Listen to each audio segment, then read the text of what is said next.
దూరపు కొండలు రాసినవారు మల్లవరప్పు మనోహరరెడ్డి గారు. మాణిక్యపురం జమీందారు మహీధరుడు మంచి దక్షత కలవాడే కాక గొప్ప రూపవంతుడుగా కూడా పేరు పొందాడు. ఆయనది చాలా పెద్ద జమి. ఆయన ఒకసారి దివానుతో కలిసి మామూలు రైతులాగా దుస్తులు ధరించి ప్రజల బాగోగులు విచారిస్తూ తమ జమీ గ్రామాల్లో తిరగసాగాడు. ఆ సమయంలో ఒక గ్రామం దాపులలో ఒక వ్యక్తి చెట్టుకు ఉరితాడు బిగిస్తూ కనిపించాడు. జమీందారు అతన్ని సమీపించి, చెట్టు కొమ్మకు ఉరితాడు కడుతున్నావు, ఇది నీకోసమా లేక మరెవరి కోసమైనా సహాయపడేందుకా అని నవ్వుతూ అడిగాడు. ఆ ప్రశ్నకు ఉరితాడు కడుతున్న వ్యక్తి వాళ్లకేసి కోపంగా చూస్తూ, ఈ లోకంలో నాకన్నా దురదృష్టవంతుడు మరెవడైనా ఉంటే కదా ఉరిపోసుకు చావటానికి, ఈ ఉరితాడు నాకోసమే అన్నాడు. అలా చెప్పు, ఇంతకు నీకొచ్చిన కష్టమేంటి అని అడిగాడు జమీందారు. కష్టమా? అయ్యో, నాకొచ్చిన ఈ కష్టాన్నుంచి ఈ ఉరితాడు తప్ప హరిహర బ్రహ్మాదులు కూడా నన్ను తప్పించలేరు. నా పేరు సీతాపతి. చిన్నతనం నుంచి ఎంతగానో ప్రేమించి పెళ్లాడాలనుకున్న నా మరదలు జలజాక్షి నన్ను కాదని ఈ మాణిక్యపురం జమీందారును పెళ్లాడుతుందట. వాళ్ళ నాన్న ఎంత నచ్చచెప్పటానికి చూసినప్పటికీ ససేమిరా బుద్ధి మార్చుకోనన్నది.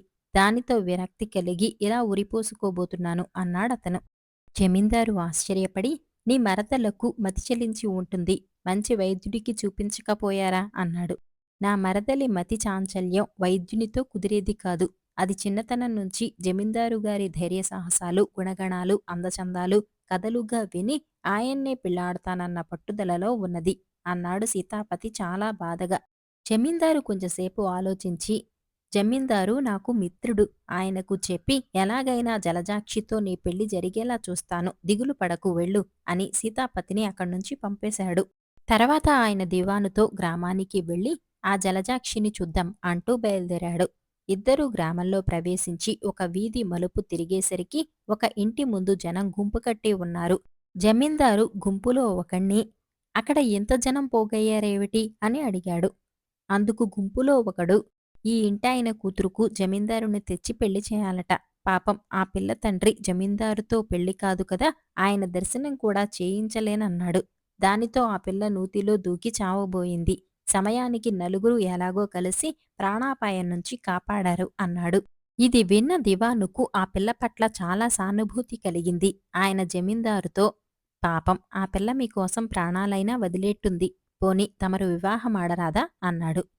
జమీందారు కంగారు పడిపోతూ, ఉన్న ఒక్క భార్య చాలదా, దయచేసి ఇలాంటి సలహాలివ్వక సీతాపతితో జలజాక్షి పెళ్లి జరిగే మార్గం ఆలోచించండి అన్నాడు. ఇద్దరూ దివాణానికి బయల్దేరి దారి పొడవునా ఆలోచించి చివరకు ఒక ఉపాయం కనిపెట్టారు. వారం రోజులు గడిచాక ఇద్దరు భటులు జలజాక్షి ఇంటికి వచ్చి, వేటలో జమీందారు గారి కాలికి గాయమైంది, వైద్యుడు పరీక్షించి ఉన్నచోటు నుంచి కదలకుండా విశ్రాంతి తీసుకుంటే తప్ప గాయం నయం కాదన్నాడు. అందువల్ల ఈ గ్రామంలో బాగా విశాలంగా ఉన్న మీ ఇంటిలో ఆయనకు విడిది ఏర్పాటు చేద్దామని వచ్చాం అన్నారు. ఇది విని జలజాక్షి తొట్రుపడుతూ, తండ్రి కంటే ముందుగా భటులతో, తొందరగా తీసుకురండి, పాపం జమీందారు గారికి గాయం ఎంత బాధ కలిగిస్తున్నదో ఏమో అన్నది. కొంతసేపటికి జమీందారు నలుగురు సేవకులతో గుర్రం మీద వచ్చి తన కోసం ప్రత్యేకంగా అలంకరించిన గదిలో విడిది చేశాడు. జలజాక్షి కళ్ళనీళ్లు పెట్టుకుంటూ, మిమ్ములను ఈ స్థితిలో చూస్తుంటే నాకు నరకంలో ఉన్నట్టు ఉన్నది అన్నది.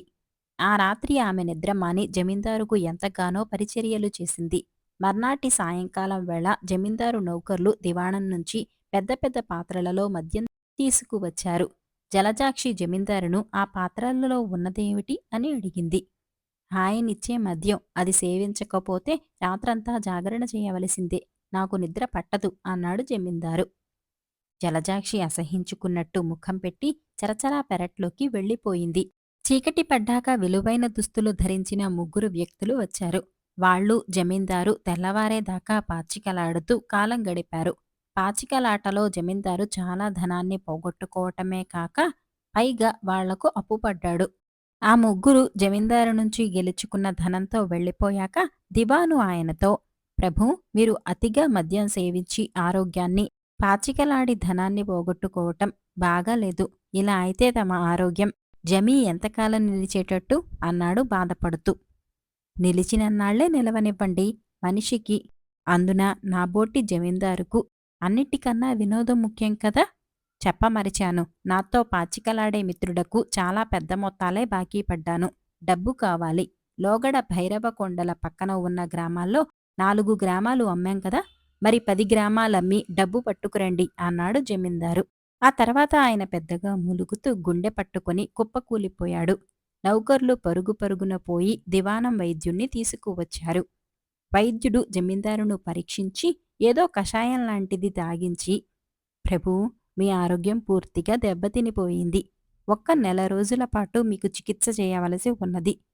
మీరా కాలంలో దివాణం నుంచి కాలు బయటపెట్టకూడదు అన్నాడు. కొద్దిసేపట్లో జమీందారు ప్రయాణానికి ఏర్పాట్లు జరిగాయి. ఆయన బయలుదేరబోతూ పెరట్లో నూతి దగ్గర ఉన్న జలజాక్షి దగ్గరకు వెళ్ళి, జలజాక్షి, నీ అందం, నీవు నాకు చేసిన సేవ నన్నెంతో ఆనందపరిచాయి. దివాణం చేరాక తగిన ఏర్పాట్లు చేసి కబురంపుతాను.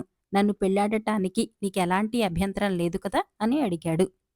అందుకు జలజాక్షి, క్షమించండి ప్రభూ, ఒకప్పుడు మిమ్మల్ని పెళ్లాడాలనుకున్న మాట నిజమే. ఇప్పుడు మీరంటే నాకు యావగింపు తప్ప మరేం లేదు. స్త్రీ కోరుకునేది లక్షణమైన భర్తను కాని 1,00,000 దురలవాట్లు ఉన్న భర్తను కాదు. మీరు పెద్ద జమీందార్లే కావచ్చు, కాని మీకన్నా మా సీతాపతి బావ 100 రెట్లు మేలు. ఈ అనుభవంతో దూరపు కొండలు నునుపు అని తెలుసుకున్నాను అన్నది. జమీందారు తన ఎత్తు పారినందుకు చాలా సంతోషించి దివాణానికి వెళ్ళిపోయాడు. ఆ తర్వాత కొద్ది రోజులకు సీతాపతితో జలజాక్షి వివాహం జరిగిపోయింది. బరువుకు తగ్గ న్యాయం. రాసినవారు వసుంధర గారు.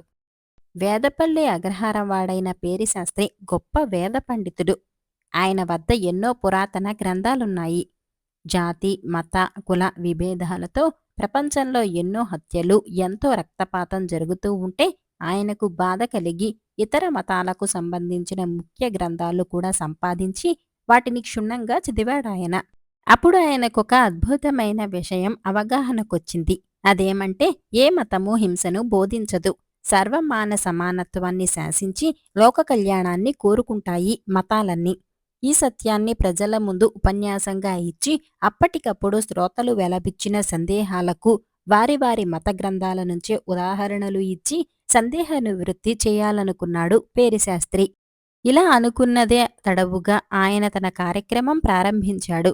అందుకోసం ముఖ్య గ్రంథాలన్నీ ఒక కుయ్యపెట్టి నిండా సర్దాడు. దాన్ని మోయటానికి వీరయ్య అనే ఒక కూలీని పెట్టుకుని దేశ సంచారం ప్రారంభించాడు. ఆరంభంలో పేరిశాస్త్రి ఉపన్యాసాలనెవరూ పట్టించుకోలేదు.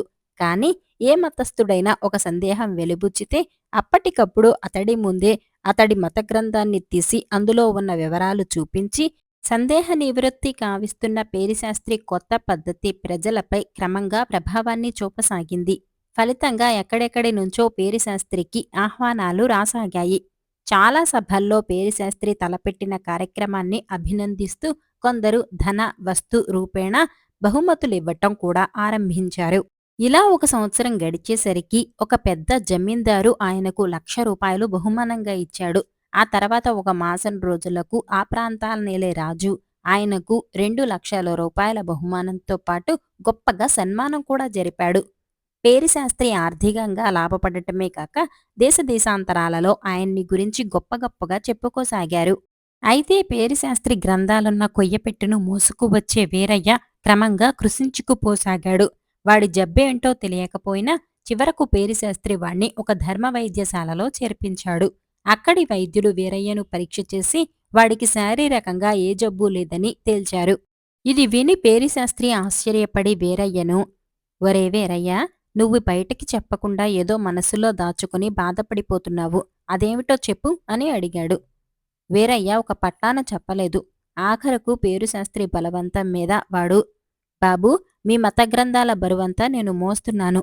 పేరు, డబ్బు మీకు వస్తున్నది. మీతో పోల్చుకుంటే నాకు వచ్చిన లాభమేమున్నది అన్నాడు. వాడిలో ఎంత బాధ ఉన్నదని అప్పటి వరకు పేరిశాస్త్రికి తట్టనేలేదు.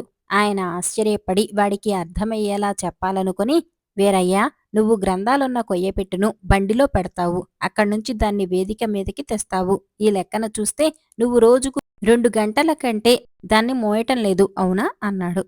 అవును, కాని మీరు కొత్త పద్ధతిలో చేస్తున్న ప్రచారానికి నేను మోస్తున్న ఆ బరువే కదా పేరు, డబ్బు తెచ్చిపెడుతున్నది అన్నాడు వీరయ్య. నిజమే, ఈ పుస్తకాల బరువును రోజుకు 2 గంటల పాటు తల మీద మోస్తున్నావు.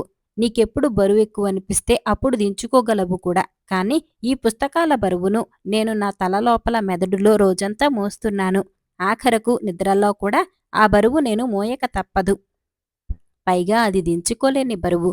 దీన్ని బట్టి న్యాయం ఏమిటో నువ్వే చెప్పు అన్నాడు పేరిశాస్త్రి.